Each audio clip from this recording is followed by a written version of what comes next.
Welcome back to today's episode of Words of the Wise. Today I have Chief Russell Miller from University of Houston Clear Lake PD in Texas. 35 years experience in law enforcement. Welcome to the show, Chief Miller. Thank you so much for being here. Thank you. Good to be here. Of course. No, I know that you've been in this career 35 years. You spent 25 years at Houston PD. Give us a little bit of background. How did you get started in law enforcement? What have the last 35 years looked like for you?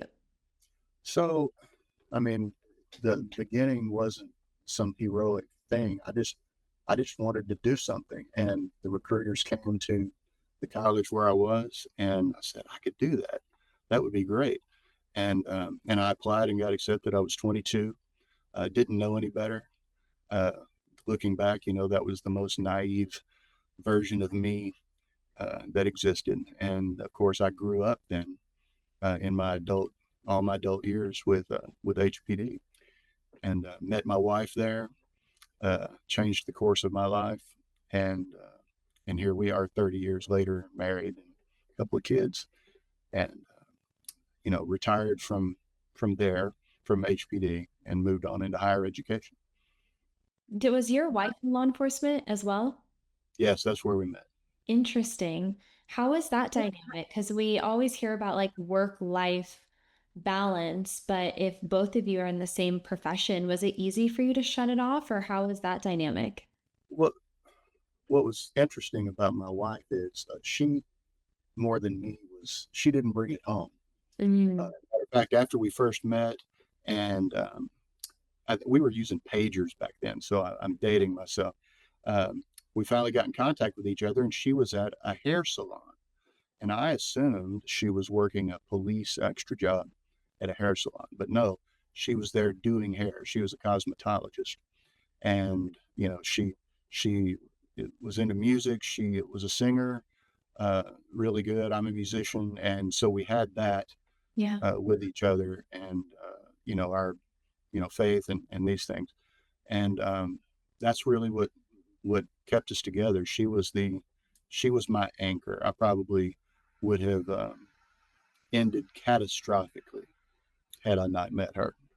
I love that. I love that descriptive word of she was my anchor Mm. because I feel like you always have to balance each other out and it's a team mentality. And, the more conversations I have with individuals like yourself in this career, the more importance is put on having interests outside of the career, having other things. And so you guys having um, music and faith and her having other interests like cosmetology, it sounds like those things were beneficial in keeping you guys um, grounded together. That is true. Matter of fact, before I met her, I had made up my mind. A, I wasn't getting married, and B, I would never marry a police officer. And then I met her, and it's like, hey, this is great. Yeah. And you know, I was not the smartest, I don't think, and she is a very smart person, and she was very patient. I'll say that she was patient with. Well, you married her, so you must be smart. Oh well, there's that. I know you said you retired to go into higher education, but you told me offline that you never wanted to be a chief. I never wanted to promote higher than a sergeant. So how did we get here today? So uh, I don't know if there's a short version of the story, but one of my classmates had retired, and I didn't know it. And she had gone into higher ed, and she called me out of the blue one day and says, "Hey, I have this job you need to apply for." So me thinking she was still, where I was, I'm like, I've got a gravy job. I don't want to Mhm. leave. Anyway, the short version, she explained to me what was going on, and they needed a patrol captain at the University of Houston, their central campus. And okay, so here's a little thing that she called me on a Thursday. The previous Monday, I'm not making this up. My wife looked at me in the kitchen as I'm leaving for work and said, "You should go be a captain at a small police department. You would be really good at that." And Okay. I was like, "Huh, yeah, okay." Kissed her goodbye. Out the door. That Thursday, I get the phone call from my classmate. And so I go home and said what happened. And she just said, my wife said, I support you either way. Stay, go, you know, we're along for the ride. Yeah. So I pondered and pondered, and I said, you know what, I'm going to do this. And that was probably the most uncomfortable point in the whole 35 years was jumping ship from one place to land in another.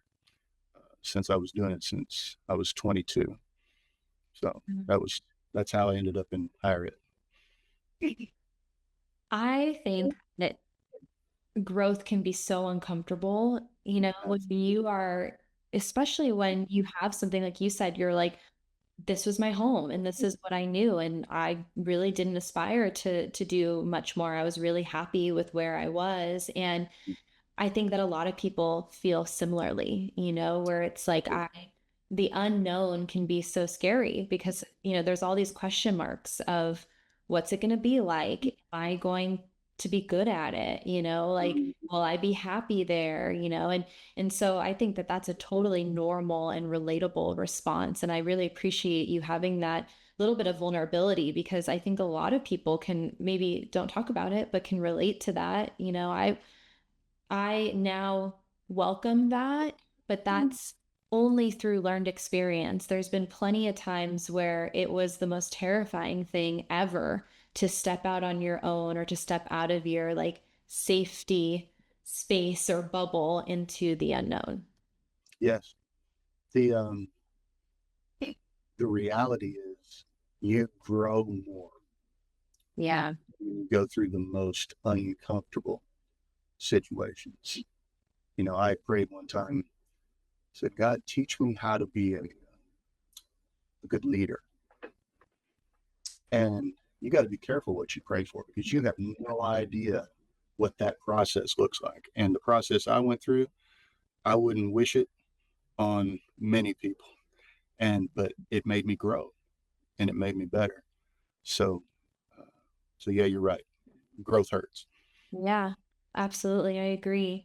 I know you said that you grew up in this profession. You started when you were 22 years old, still very much a kid, or at least in my eyes. I think I'm just getting older now, but I see, all Yeah. these kids in the academy, and I'm like, oh, I could be your mom.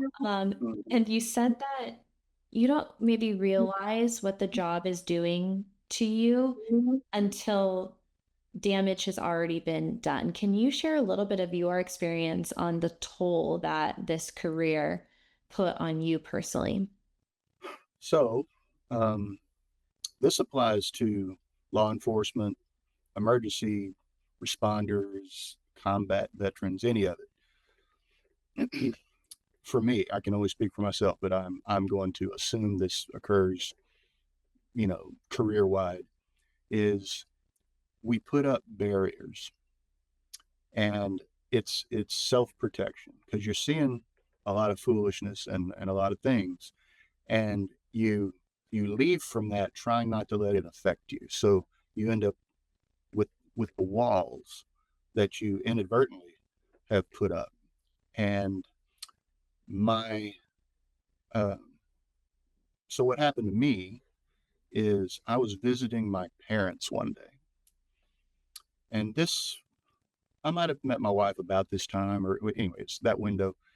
And my mom looked at me and said, "You are not the same person Mm, that left here when you moved to go join the police department." And that hit me really hard. And because she kind of had this hurt look.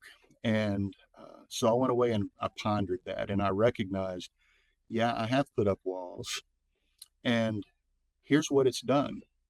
I put up the walls to keep the foolishness out, but those same walls keep your family, your associates, everything at arm's length. And so you don't have, I would call it, let me say you, I didn't have true connection with people um, because of it. And I'll go back to prayer again. I just told God, you are going to have to help protect me because I will now allow myself to be vulnerable, Mm, to feel things for people. Even, I mean, even the ones that you're like, "Hey, you're going to jail." I need to feel something for people because that vulnerability is where your humanity is. And without it, me personally, my experience, you're a robot. mm, And so that same idea carries on. Now you have kids, and now they're outside of that wall you've built and you haven't connected. If you are over medicating, which I did and knew better, but I did, and I was over medicating, drinking too much, and all of that. Now you're in a fog, and you don't realize it because you're used to it. It's a habit, and uh, it starts with the vulnerability and a mindset. And although I knew that, it took years and years to finally put down, you know, the alcohol or anything to help you sleep or anything like that. Although I knew better, yeah. like I said, it still took a long time to get past it. I love that you said vulnerability is humanity. Mm. I've never heard anyone put it that way, and it does. It just gives that Yeah. human element. And we are, at the end of the day, all humans. And you guys are not robots. And I think that so many people are afraid of vulnerability. There's a lot of fear in that. And I had to kind of self assess me because I very much can relate to putting up those walls through my own lived experiences and my own traumas that I have been through in my life. And I was always afraid of rejection. That was my fear of vulnerability because I didn't want other people to reject me because I didn't want to feel like I wasn't good enough. And so this idea of putting up the walls, I love that you said that it blocks out everything Every because you don't get to choose what comes in and out when you have those walls. You want to block out the fear and all the things that you built the wall for, right? You don't want to have to deal with certain things, so you build up that wall, but you're also blocking out all the positive things. You're blocking out the love, you're blocking out the support. You don't get to choose. It's not a two-way street. So I love that you said that because there is fear in vulnerability, but there's also power in vulnerability.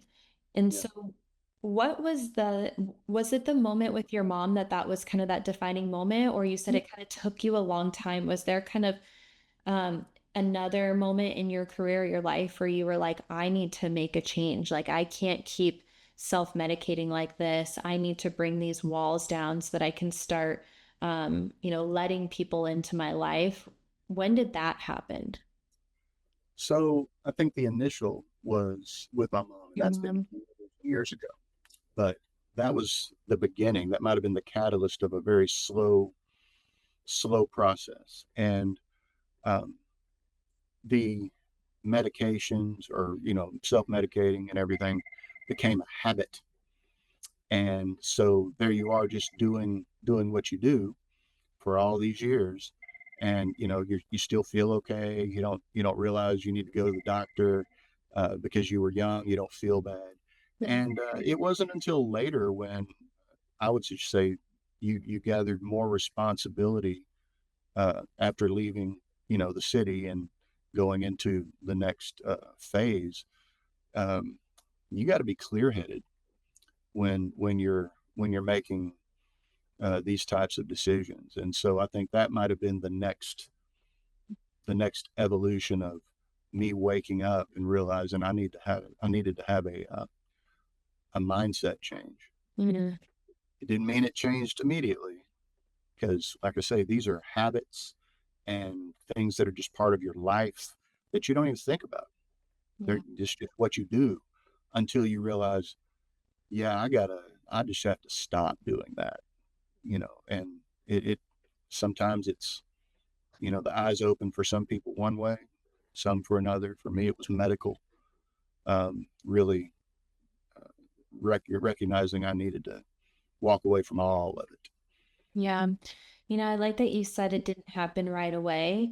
And I think all of us wish that maybe there was like one magical solution that can help us XYZ, like when it comes to weight loss, and everyone, wants that like perfect solution. When it comes to processing trauma, we want that like perfect solution. And I appreciate that you said it takes time because these things, these habits that you talked about, they didn't happen overnight.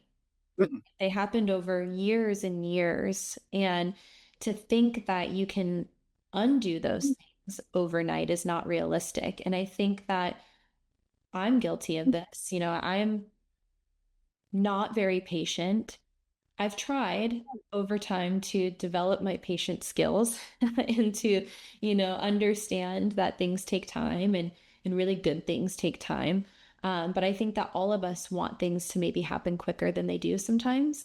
And if you can remind everybody that it's a journey, not a destination, and it's going to take time, and it's okay that it takes time, then it gives a little bit of, I think it takes the pressure off, understanding that you're not going to be perfect tomorrow.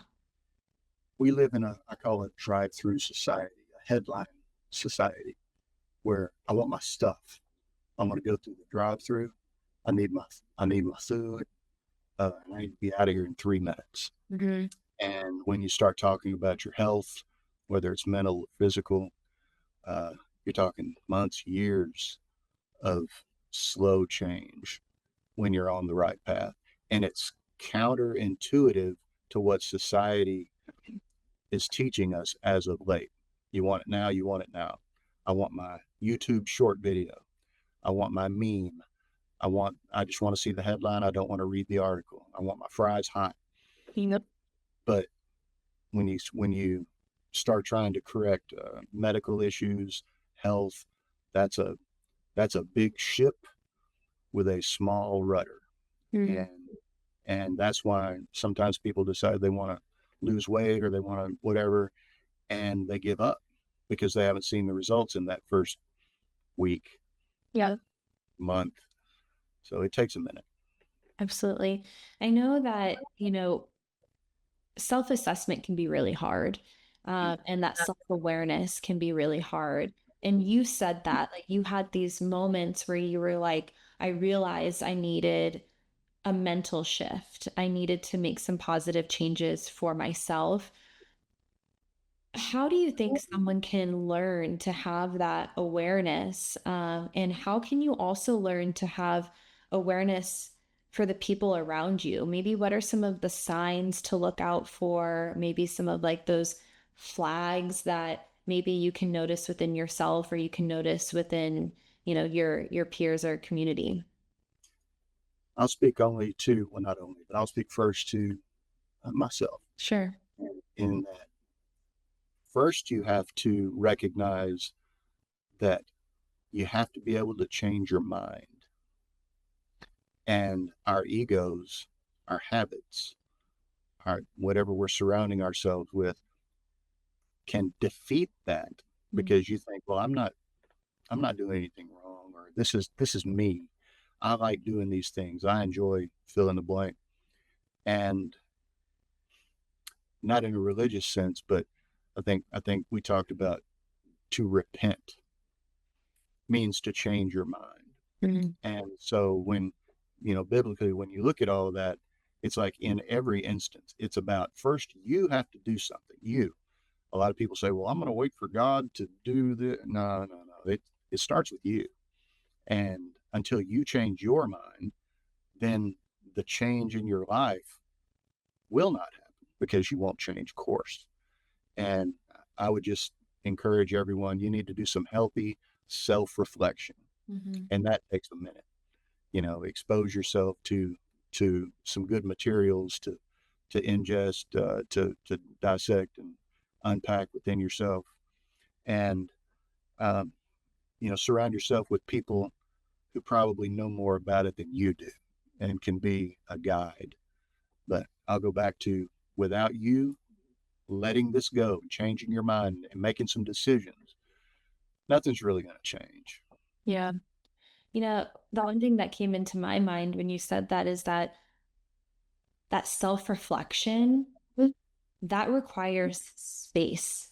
Mm, And so often we, without maybe even knowing it, we avoid and we escape and we make ourselves so busy that there's yes. never that like space for things to settle where you can connect with that. I think we're so used to go, go, go. And Yeah. when we're not going, we're on our phones or we're watching TV or we're distracting ourselves in some other way. And we don't have those moments of presence and of Mhm. mindfulness to really like try to dissect how we're feeling and the choices that we're making. And I am super guilty of this too. Like I've made every mistake in the book. Everything that you talked about, I have done that too with myself. And so I think that in order to have that, we have to make space, even if we like just have like moments of silence or Yeah. like go for a walk with no phone. Like, like don't, you can maybe have it on you for safety or whatever, but like have it in your pocket or your purse. Like don't distract yourself. It's in those moments where I feel like you can really connect with that intuition. And so often we're suppressing and silencing that intuition. And like we know deep down Yes. if we're doing things well or not, but I think that by to your point, by design, we surround ourselves with the things that are going to suppress that and with the people that are going to encourage the behaviors that we're doing because we don't want people to call us out. We don't want people to tell us that we're not doing the right things. And so I agree with you. I think having people in your corner that want you to succeed. I think that's important. People who genuinely care about you and want you to succeed and can keep you grounded and can call you out a little bit. Yes. And then the second part of what you asked, how do you identify red flags with other people? Mhm. Once you've started down a path of healing and personal growth, you can start spotting things around you, but you have to remember no one wants to be preached at, pardon the preposition at the end. Mhm. So um, you have to try to meet them where they are. And that can be a challenge. So you might have to simply add some light into their path and then let them eventually come back around to ask you something when they are ready.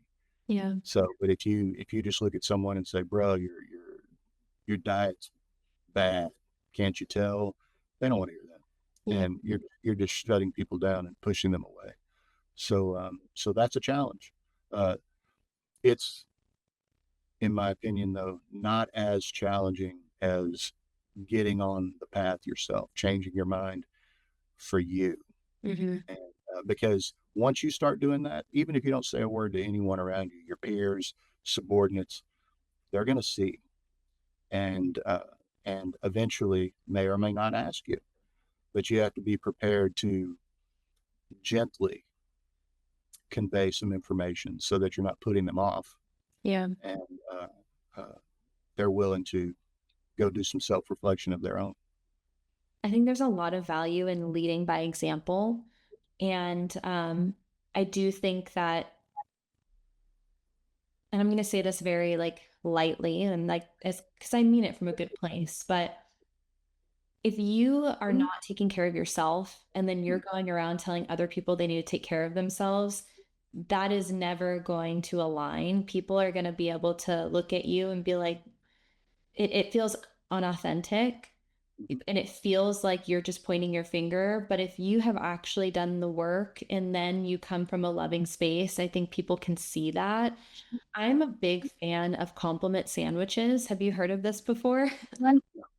So anytime you're approaching someone and it can be in an argument setting with your partner or whatever, I would just say argument, maybe like a constructive moment, where you start with something positive, right? Like, hey, like I really appreciate you. I think that you're doing a great job. I noticed that you did XYZ the other day, like when we were out on that call or whatever, it is like, I really appreciated that. I'm also noticing, so the middle part is going to be like the constructive part. Like I was also noticing that maybe you did this and it made me concerned for your wellness, or and then at the end be like, but I really do care about you and like I want to be in your corner and I think you're doing a great job in all these other areas. I think if you can start with a positive, end with a positive, and the middle part is like, hey, like I noticed that you were acting this way. It doesn't work 100% of the time. Nothing's going to work 100% of the time, but it's, I think, a whole lot better than walking up and being like, Yes. you look terrible and I think that you should change your ways. So start with something positive, put the constructive from a place of love in the middle, and then be like, I'm here for you. I really appreciate you and I just want what's best for you at the end. And then I think that people are going to be more receptive to that than feeling like you are preaching at them. Yes. I also really appreciated the take responsibility for yourself. You said that of like you have to make the change. And I had one of the most, I still remember it to this day. I remember exactly how I felt in this moment. You have those moments in your life where you're like, this was so instrumental because it gave me the power back. But I was in a therapy session and I was really upset. And I just remember being like, this is happening, this is happening, this is happening. And I know it's going to continue to happen. And she goes, you're right. And I was like, what? And she goes, you're right. It is. What are you going to do about it? Yes. And I was like, whoa, because I think so often we point our fingers at the universe and we say all these things are happening. And if you can say, yes, that is true, what am I going to decide to do about it? What are my actions and reactions to this? Because I have that power. And when she said that, it changed my whole life. And now I try to think of things in that way because I think we all start to play the blame game and we do that in our lives sometimes and to catch yourself and be like, what am I going to do about it? How am I going to change that for myself? It was such an instrumental moment for me. And I think said you said something very similar of like you have to change your mind, you have to take control over your actions and your own wellness. Yeah. Because going back to the drive-through headline society, one things now, society also teaches. I'll, I don't think there's an easy way to say it. It doesn't teach people to be accountable. Mm, The problems are out there. yeah. This happened, therefore that's what causes me to feel this way and act this way and whatnot. Versus look within first. What can I do to? Okay, I'll say this. I taught my kids. There's only one thing in the world you can control, and that's yourself. Mm-hmm. So get your head around that. You can influence things, but you can't control it. You Right. control you. So, but society, like the drive-through headline society, that's where we are, and that is an obstacle to overcome whenever you're talking to people. Because if I do not acknowledge the way you feel, that's my favorite word, feel, then I am invalidating you. Mm-hmm. People will say you're invalidating the way I feel whenever you offer them, hey, you know, take a look within. So that's an uphill battle. Yep. And it goes back to the whole health thing and approaching people the wrong way. They're not going to hear what you say. Well, neither will other people when you try to bring them information and it's counter to the way they feel. Yeah.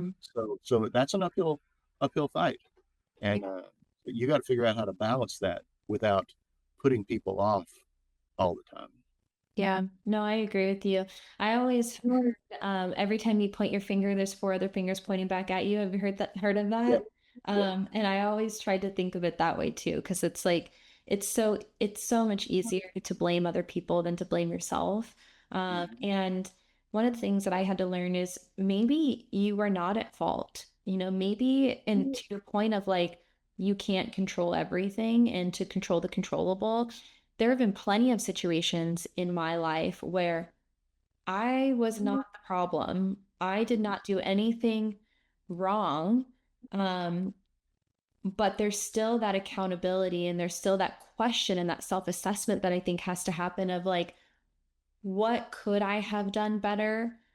How am I going to choose to respond to this situation?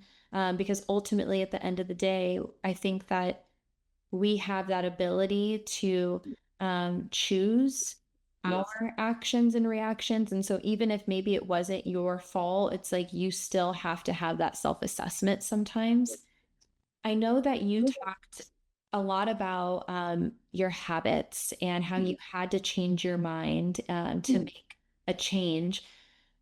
What did that look like? Maybe kind of like the growth process and the things that you did once you made that decision of like, okay, I need to change my mind. I need to take accountability for myself, and I need to start unwinding some of these habits that I've built over a long period of time. What did that look like for you? And maybe I'm curious to know, how did your life change after that?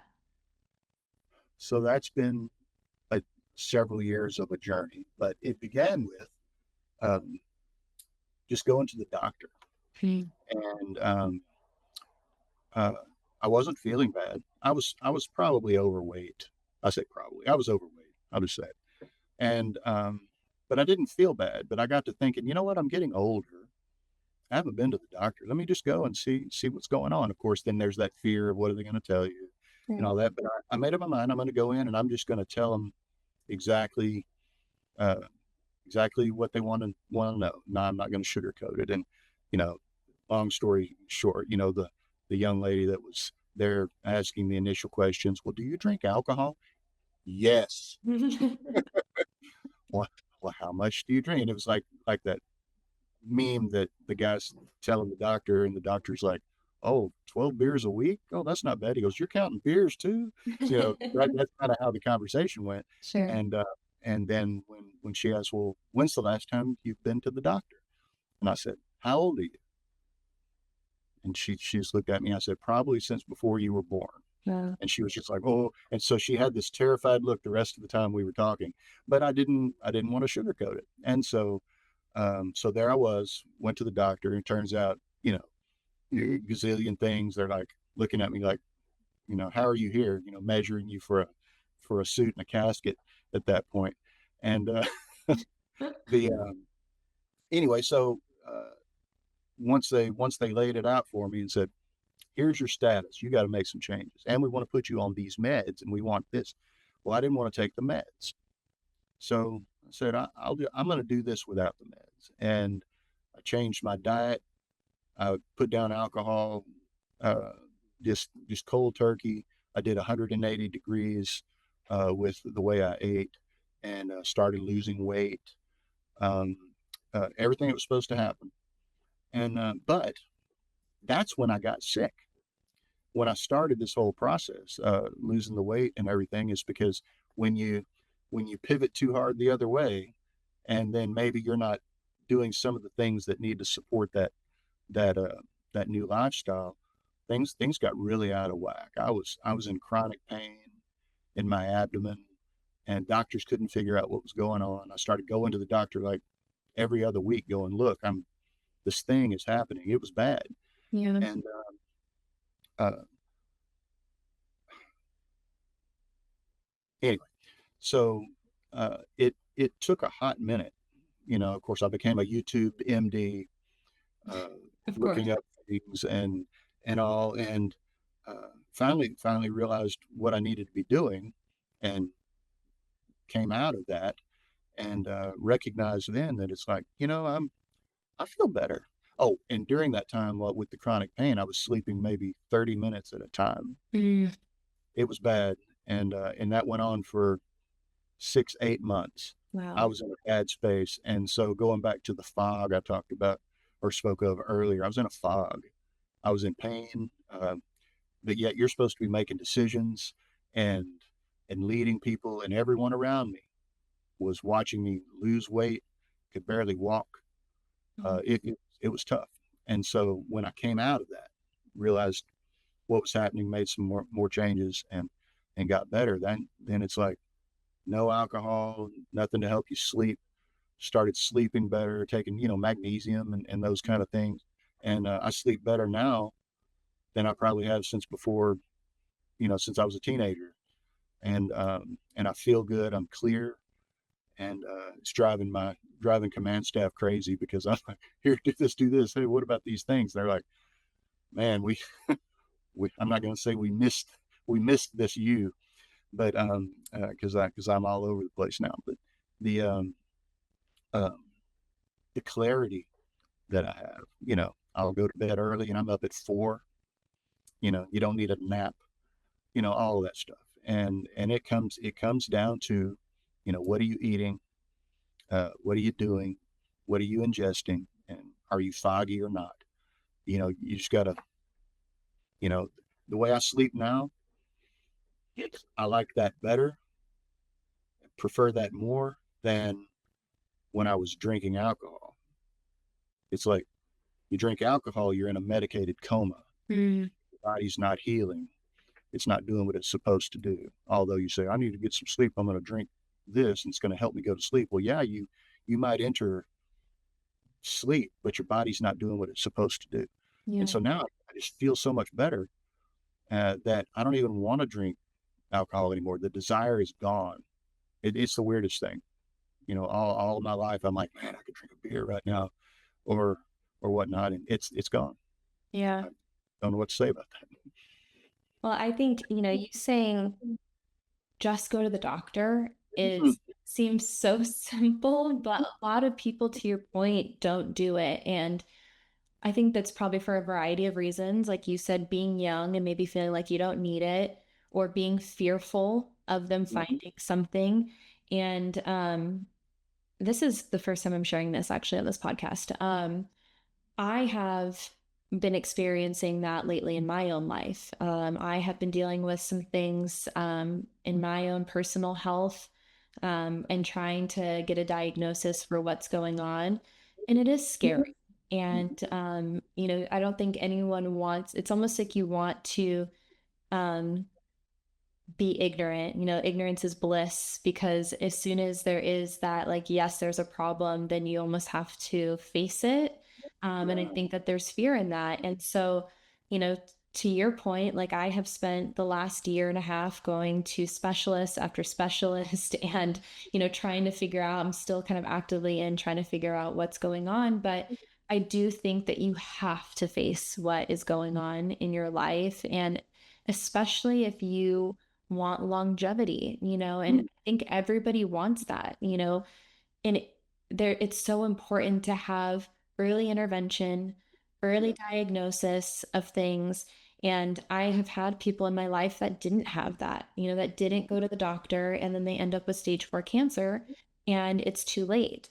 And so I think facing the fear, try to make that your habit. Even if you feel good once a year, going to the doctor, just get your checkup, make sure that everything is good. Even if you're a 22-year-old kid and you just started in this career, having that be a part of your habit and your routine, just like going to the dentist, or, it doesn't, you don't have to wait until there's a problem to go see a doctor, and to make sure that you're good. And then if there is a problem, then you can have early diagnosis, which I think is really, really important. But it's interesting what we convince ourselves of, like I also, I mean, of course I drank when I was younger. I think most people do when they're, younger, but, I really don't drink at all, ever. And, alcohol, I think a lot of people do say it helps them to sleep, but it actually doesn't. It actually interrupts your sleep. It also interrupts your metabolism, so you're not metabolizing food, and that's why you start to see weight gain. And so there's so many things, to your point, that it's doing beneath the surface. And so I'm so happy that you've been able to get to a place where you're feeling better, you're sleeping better. And now, and I think we almost don't know how bad we feel until we have the opposite, you know. Yeah. And now you have the opposite. Like I would never go back to that because I just feel so good and clear now. The retrospect Hmm. is what haunts us. And so when I think about when my children were young and uh, I might have been physically there, but I don't know that I was engaged to the level that I should have been or could have been. You know, maybe I was, but just in my thinking about it. And so then you start asking yourself all the questions. Well, if I would have just done this, would this be different? And so you carry this personal, um, let's say, I guess, guilt Yeah. or whatnot when you think back about your children and your family and what could I have done different to get a different outcome with them. I mean, my kids are great. Don't get me wrong, but I think about you know my when my son was small, he said, "Watch me play, Daddy," but I was doing something. And had I not been foggy, I'm not saying I was walking around drunk all the time, but had I not been foggy or tired, you know, would I have just stopped and just done that? And that haunts me to right now. Hmm. Just watch me play. I was like, ah. So now that they're in their 20s, and it is what it is. But that's what haunts you. And so for the young officers out there, and you're starting your family, remember the old guys. What we're saying is focus on what's important. Uh, Allow yourself to be vulnerable with them because you'll never get that back. Hmm. And then when you're old like me, you're gonna have more regrets. And I think that's where we carry our hell with us. Is okay, yeah, I might feel better now and everything, but I still think about these things. And so don't do that. Just be conscious. Go to the doctor. Spend time with your kids. Be present. Don't be cloudy. And it's easy to not do any of that. Yeah. It's hard to do that. So just make the mindset change and start now. And then now, if you are old like me and you missed it, it's not too late. Yeah. You can start making some choices and making changes. I think that as I get older, I really have started to understand the value of time. And I don't think that we have that same concept of time when we're younger. It feels like there's endless amounts of time. And Uh, I think our time is our most valuable asset. You yeah, never get it back. And I don't know if anyone has ever gotten through life without one or two regrets or, correct. wishing that maybe things would have been different. But my hope is through these conversations that there can be, like you said, that influence of, hey, like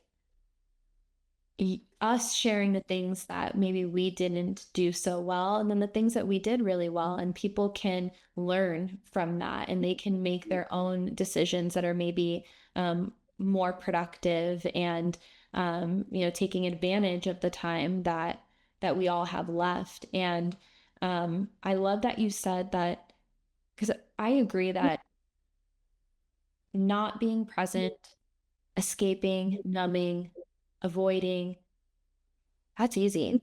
Yeah, The taking care of yourself, being present, putting in the effort, like going to the doctor, those things take more effort and more awareness, but like they're so worth it if you can really take the time to do that. So yeah, um I appreciate you saying that. And the last little thing I want to talk about, because you said this a few times, and I'm really interested to hear your insights on this, because you said the fog and being able to show up in your life clear headed, to be a leader that can make more clear decisions, to be a father and a husband that can be more present within their family. And one of the things we talked about was legacy. How are you going to be remembered? And I think that all of us think about that. I think when you start to think of the mortality of this thing, it's like, when I leave, how am I going to be remembered? Am I going to be remembered as someone who was positive? And am I going to be remembered as someone who was loving? And um, I'm curious, what is your hope for your legacy? And how do you think that people who are earlier in their career can start to take those steps? Okay. That's a big one. I It know. is. It is because I think your mind is different, younger, than it is right now. Let me speak to right now. Yeah. Um, I get my sole focus in this position, in this chair, is to build the people around me so that they're not walking on eggshells. They're uh, not hesitant to make decisions so that they grow. That helps me because I have a strong team around me because they're growing. It doesn't mean mistakes aren't made, tough conversations aren't had, but to build them up so that when I walk out the door, you inherit this place. Mm. Y'all don't have to go out and search for somebody to come fill a hole. You're ready to step up. And so a lot of what I think about now, besides just, the stuff that we have to do is what kind of information should I be giving them? Uh, and then what do those discussions need to look like so that somewhere in the sea of words that you just read, there's the nugget that you can extract and then apply it to yourself. And now you're in a better place. So when I think about legacy now for me at work, it's that build the team. Um, uh, and in my personal life, uh, I'm hoping that the past and everything leading up to where I am right now um, is remembered fondly, by my children uh, and my wife. Uh, Especially now, we can make some course corrections and things. Maybe work through some things that never were discussed because it couldn't just wasn't a good time to discuss them because the fog wasn't there. So as far as a family legacy there, but for the young officers, I would say um, think beyond what it is you're doing right now. So you might be in a great assignment. You might have this prestige and you're the first guy through the door and all that stuff, but that's really not your legacy. That's what you do. Mm. And think bigger than that. So what kind of education are you going to get? Do you have? Are you preparing for the doors that you do not know exist? Mm. So be ready for that. And the thing is, you have no idea what that looks like. So, do these things and do these things, but focus on your personal growth, focus on your health, focus on your family, and all this stuff will come into play as the doors for promotion, uh, growth, as they open for you or they present themselves to you. And then it's up to you to figure out how to get through the door. So I know that's very ambiguous, especially for a young person who doesn't see it coming. When you're old, you've done it already, and you see all the doors. For me personally, and for my family, we have been blessed the entire time with our assignments, the nature of the things that we had to do for work because it always benefited our family. We Mm. didn't try for that. That was just that blessing that we had over us, whether we deserved it or not. That's the crazy thing. May not have deserved it, but it was there, and we benefited from it.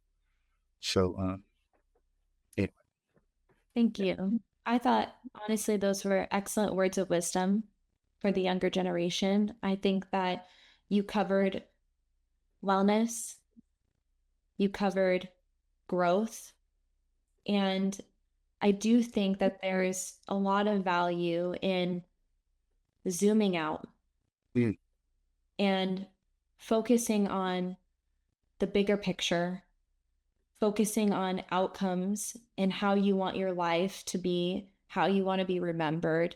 And so often we're in kind of this tunnel vision state. We're in the grind, we're in the trenches. It's one day at a time. I'm totally guilty of that. But I think the words of wisdom to the younger generation to zoom out a little bit, prioritize yourself, and plan for the future. I love it. I think Change your it's very, change your mind. If that's not where you are, change your mind. And that's hard, but it starts there. It starts with you right here. thank you. I appreciate your time so much. Thank you for coming on here. And, you know, I really think that by you leading by example and sharing your story as a leader, then that gives other people permission to do the same and to be vulnerable. And so thank you for your time. I really appreciate you being here with me today. Thank you. Of course.